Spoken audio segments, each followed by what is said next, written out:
गर्मी में 3 अमीर बहू की एक घर में रसोई। ओ माय गॉड, कितनी गर्मी है। मेरे 5,000 का मस्कारा पिघल रहा है।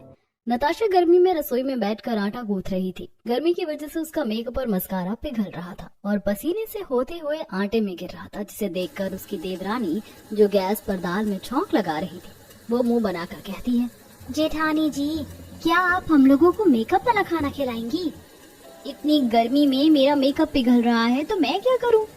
नताशा इतना कहती है कि तभी सोफिया घर में रखे टेबल फैन को किचन में ले आती है। पंखे की हवा से मिर्च के तड़के की खुशबू पूरी रसोई में फैल जाती है और सभी खांसने लगते हैं। ओ दुबई वाली जेठानी जी, आप हमें मारना चाहती हो क्या? दिखाई नहीं दे रहा क्या दाल में तड़का लगा रही हूँ? जेठानी जी, पंखा बंद कीजिए। पंखे की वजह से गैस की आंच यहाँ वहाँ हो रही है। मेरा हाथ जल गया तो? नहीं, मैं पंखा बंद नहीं करूंगी।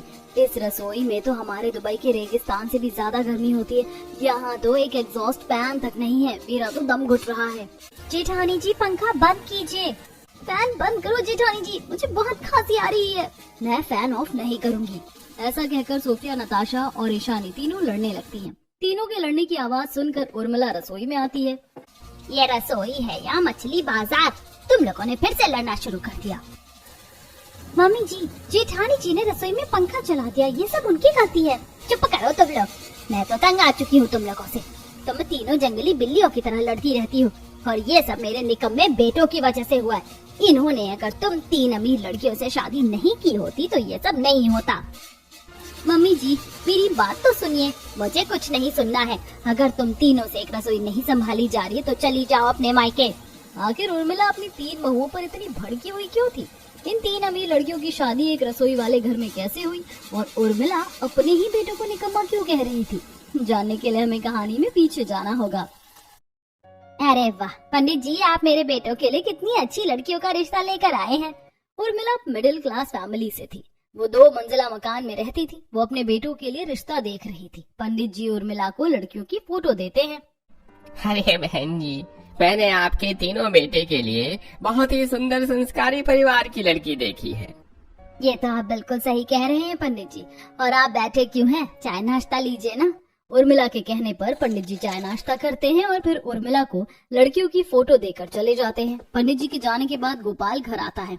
अच्छा हुआ जी आप आ गए। देखिए ना, पंडित जी ने हमारे बेटों के लिए कितना अच्छा रिश्ता लेकर आए हैं। मैं तो अपने बेटों की शादी इन्हीं लड़कियों से करूंगी। अरे ये क्या भाग्यवान, तुमने अपने बेटों की शादी का फैसला खुद ही ले लिया। अरे एक बार उनसे तो पूछ लो, क्या पता उन्होंने अपने लिए लड़की पसंद करके रखी हो। ये आप कैसी बातें कर रहे हैं जी? आपको पता नहीं है क्या हमारे खानदान में लव मैरिज नहीं होती? अपने बेटों के लिए बहू मैं ही लेकर आऊंगी और मैंने अपने बेटों को बहुत अच्छी परवरिश दी है। वो कभी ऐसा कुछ नहीं करेंगे। उर्मिला के 3 बेटे थे, कबीर, विवेक और युवराज। तीनों शहर में एक फ्लैट में रहते थे और अपने स्टार्टअप पर काम कर रहे थे। उर्मिला को अपने बेटों पर बहुत विश्वास था। वहीं शहर के फ्लैट में उर्मिला के बेटे कुछ और खिचड़ी पका रहे थे। कबीर भैया, विवेक भैया, ये सब क्या है? ये चॉकलेट, फ्लावर्स, गिफ्ट्स, ये सब किसके लिए हैं? क्या आप लोगों की कोई गर्लफ्रेंड है? बोलिए। पगले, ये तो सोफिया के लिए है। वो दुबई वाली इन्वेस्टर जिसने हमारे स्टार्टअप में इन्वेस्ट किया है, तो उसे इंस्टाग्राम से ढूंढ कर लाया था हमारे स्टार्टअप में इन्वेस्ट करने के लिए। और ये गिफ्ट नताशा के लिए है। तुझे याद है या भूल गया वो मुंबई वाली डिजाइनर जिसके साथ हमारी मीटिंग हुई थी? आप लोगों ने तो मुझे डरा ही दिया था। देखिए, एसी चलने के बाद भी मुझे पसीना आ रहा है। मुझे लगा कि आपकी गर्लफ्रेंड है। भैया, अगर आपकी सच में गर्लफ्रेंड होती तो माँ हम लोगों की बैंड बजा देती। युवराज की बात सुनकर तीनों हंसने लगते हैं। विवेक और कबीर दोनों अपने गिफ्ट्स, फ्लावर अपने क्लाइंट के लिए रेडी करते हैं। शाम होने वाली थी। कबीर अपनी गाड़ी लेकर एक बड़े से होटल के सामने जाता है। होटल से सोफिया खूबसूरत सी ड्रेस पहनकर हाथ में हैंड बैग लेकर निकलती है। सोफिया को देखकर कबीर देखता रह जाता है। मिस्टर कबीर, आप इतनी गर्मी में खड़े होकर क्या देख रहे हो? बाहर बहुत गर्मी है, जल्दी से कार में बैठिए। कबीर सोफिया की खूबसूरती में खो गया था, लेकिन सोफिया की आवाज उसे ख्वाबों की दुनिया से बाहर लाती है। हाँ, जी जी, बैठ रहा हूँ। कबीर जल्दी से कार में बैठता है। कबीर के कार में बैठने के बाद सोफिया उससे पूछती है, मिस्टर कबीर, आप इतनी गर्मी में मुझे कहाँ लेकर जा रही होती? बाहर इतनी गर्मी होती, हम लोग तो होटल में एसी में बैठकर भी मीटिंग कर सकते थे। मैम, अपने होटल में तो बहुत सारी मीटिंग की होंगी, लेकिन आज मैं आपको एक ऐसी जगह लेकर जा रहा हूँ जिसे देखकर आपका दिल खुश हो जाएगा। मैं यकीन से कह सकता हूँ कि आपने इससे पहले इतनी खूबसूरत नेटिंग कभी नहीं की होगी। अच्छा, हम भी देखती तुम हमें कहाँ लेकर जाती। चलो जल्दी चलो। कबीर सोफिया को एक सनसेट देखने वाले व्यू पॉइंट पर लेकर जाता है जहाँ से पूरा शहर दिखता था। कबीर और सोफिया जब सनसेट व्यू पॉइंट पर पहुँचते हैं तब वाह मिस्टर कबीर, ये जगह तो वाकई बहुत खूबसूरत होती। आपने सही कहा था। सोफिया और कबीर दोनों सनसेट व्यू पॉइंट पर सनसेट एंजॉय करते हैं और थोड़ी बातें करते हैं। तभी मिस्टर कबीर, बातें बहुत हो गई, चलिए अब हम हमारी मीटिंग भी कर लेते हैं। मीटिंग तो होती रहेगी, लेकिन क्या आप मुझे सिर्फ कबीर कह सकती हैं? अच्छा ठीक है कबीर, चलो मीटिंग करते हैं। सोफिया और कबीर दोनों मीटिंग करते हैं और सोफिया कबीर के स्टार्टअप में और पैसे इन्वेस्ट करने के लिए मान जाती है। ये जगह तो बहुत खूबसूरत होती। क्या आपके यहाँ ऐसी और जगह है? हाँ मैडम, यहाँ बहुत ही सुंदर जगह है। आप कहें तो मैं आपका टूर गाइड बनकर आपको पूरा शहर घुमा सकता हूँ। अच्छा ठीक है, तो हम लोग कल मिलते हैं। कल मैं तुम्हारे साथ पूरा शहर घूमूंगी। Kabir Sophia sunset view point के पास एक कैफे में खाना पीना करते हैं और फिर कबीर सोफिया को उसके होटल में छोड़कर अपने फ्लैट आ जाता है। वहीं विवेक और नताशा दोनों एक रेस्टोरेंट में डिनर कर रहे थे। नताशा विवेक को डिजाइन्स दिखाती है। आपके डिजाइन्स तो बहुत ही अच्छे हैं। आप जितनी खूबसूरत हैं उतनी ही टैलेंटेड भी हैं। विवेक नताशा की काफी तारीफ करता है और उसे इम्प्रेस करने की कोशिश करता है।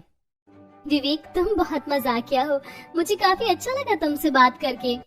तो क्या हम लोग कल मिल सकते हैं? लेकिन कल क्यों? हमारा काम तो हो गया है ना। नताशा जी, अभी तो आपने कहा मैं बहुत फनी बातें करता हूँ, तो कल मिलते हैं। कल भी हम लोग बातें करेंगे।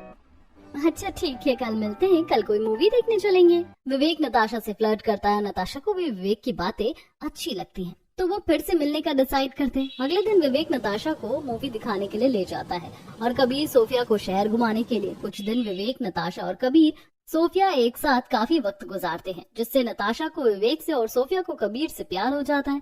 ऐसे ही एक दिन विवेक और कबीर दोनों साथ अपने फ्लैट में आते हैं और बैठकर बातें करते हैं। भैया, मैंने उस अमीर डिजाइनर लड़की नताशा को इम्प्रेस कर दिया है। वो मुझसे प्यार करने लगी है। अरे विवेक, मैं भी उस दुबई वाली इन्वेस्टर लड़की को अपने प्यार के जाल में फंसा लिया है। अब हमें कभी भी पैसों की कोई कमी नहीं होगी। अब हम दोनों उन अमीर लड़कियों से शादी करेंगे, फिर हमारी लाइफ सेट हो जाएगी। विवेक और कबीर दोनों इस तरह से अपना प्लान डिस्कस कर रहे थे। तभी युवराज कमरे से ताली बजाते हुए आता है। वाह भैया वाह, हमारे स्टार्टअप को सक्सेसफुल बनाने के लिए आपने क्या शॉर्टकट ढूंढा है। मतलब उस दिन वो फ्लावर, चॉकलेट्स, गिफ्ट्स आपकी गर्लफ्रेंड के लिए थी। छोटे, तू इन चीजों में मत बोल। और जिन लड़कियों के बारे में तो बात कर रहा है वो तेरी होने वाली भाभी हैं। लेकिन भैया, आप लोग तो उनसे सिर्फ उनके पैसों के लिए शादी कर रहे हो। युवराज इतना कहता है कि तभी ईशानी युवराज को ढूंढते हुए कमरे से बाहर आती है। युवराज, ये लड़की कौन है और ये हमारे फ्लैट में क्या कर रही है? भैया, ये मेरी पत्नी है ईशानी। हम दोनों ने आज ही शादी की है। ये हमारे पापा के दोस्त रघुवीर जी की बेटी है। आप तो जानते हैं हमारे खानदान में लव मैरिज मना है और ईशानी के पापा के साथ हमारे पापा की कुछ बनती नहीं है, तो वो भी हमारी शादी के लिए नहीं मानेंगे। इसीलिए मजबूरन हमें मंदिर में शादी करनी पड़ी। अच्छा बेटा, अभी तो तू कुछ देर पहले हमें ज्ञान की बातें सिखा रहा था और तूने शादी भी कर ली, और वो भी अमीर लड़की से। विवेक की बात सुनकर युवराज कुछ कहता है। तभी कबीर, विवेक, युवराज ने तो शादी कर ली है। मुझे लगता है अब हम दोनों को भी शादी करके अपनी पतियों को उनके ससुराल ले जाना चाहिए। आप बिल्कुल सही कह रहे हैं भैया। अब जब प्यार किया है तो डरना क्या, जो होगा वो देखा जाएगा। ज्यादा से ज्यादा क्या ही होगा, मार के हमारे पैर तोड़ देंगी। प्यार के लिए हम लोग टांग भी तोड़वा लेंगे। विवेक की बात सुनकर सभी को हंसी आ जाती है। अगले दिन विवेक और कबीर दोनों सिंपल तरीके से मंदिर में शादी करते हैं और फिर तीनों भाई अपनी पत्नी को लेकर अपने घर जाते हैं। विवेक ने पहले ही उर्मिला को उनके आने की खबर दे दी थी। उर्मिला अपने बेटों के आने से बहुत खुश थी। कबीर जैसे ही दरवाजे की कुंडी खटखटाता है, उर्मिला दरवाजा खोलती है, लेकिन बाहर का नजारा देखकर उसके होश उड़ जाते हैं। ये तुम तीनों के साथ लड़कियां कौन हैं? माँ, ये तीनों तुम्हारी बहू हैं। हमने इनसे शादी की है। तुम तीनों की हिम्मत कैसे हुई ऐसा करने की? तुम लोगों को पता है ना हमारे घर में लव मैरिज मना है। माँ, ऐसा मत कहो ना। मैं ईशानी से बहुत प्यार करता हूँ, उसके बिना नहीं रह सकता। लेकिन मैं आपसे भी बहुत प्यार करता हूँ। मुझे आपके साथ भी रहना है। प्लीज आप हमारी शादी एक्सेप्ट कर लो ना। हाँ माँ, आप गुस्सा छोड़ दो ना। हम लोगों को आपके साथ रहना है।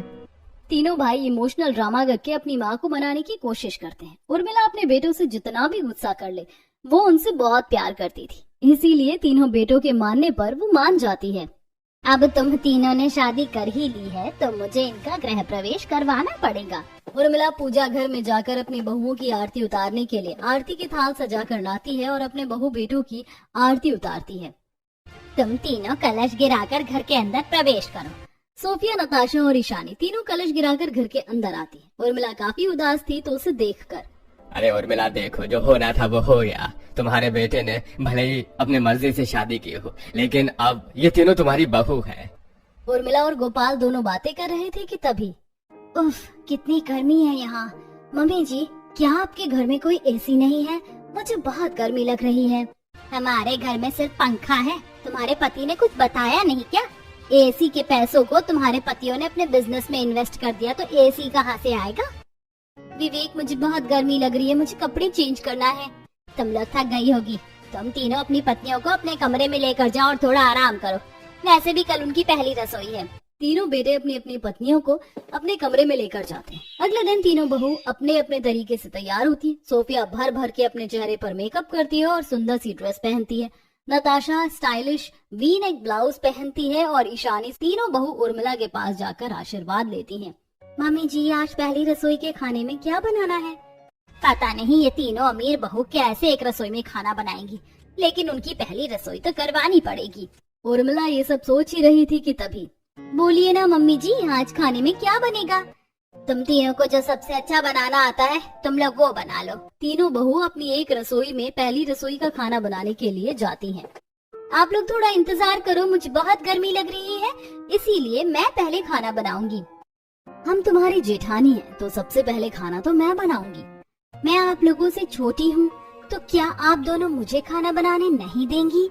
तीनों बहू पहले खाना बनाने के लिए लड़ने लगती हैं। उनकी आवाज सुनकर उर्मिला रसोई में आती है। तुम तीनों इतना लड़ क्यों रही हो? तीनों एक बार में नहीं बल्कि एक एक डिश बनाओ और दूसरों को उसका खाना बनाने का मौका दो।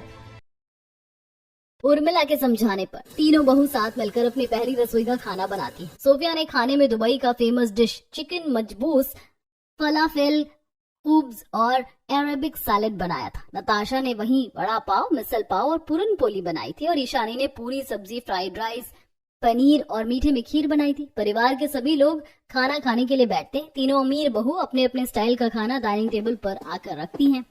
ये सब क्या बनाया है तुम लोगों ने? मम्मी जी, मैंने आप लोगों के लिए दुबई की फेमस डिश बनाई होती, आप एक बार टेस्ट तो कीजिए। क्या ये चिकन है? हाँ माँ जी, ये तो हमारे दुबई की फेमस चिकन डिश है।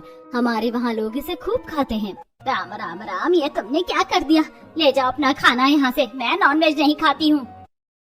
माँ जी, आप जेठानी जी का छोड़िए, मेरा खाना खाइए। देखिए मैंने कितना टेस्टी खाना बनाया है।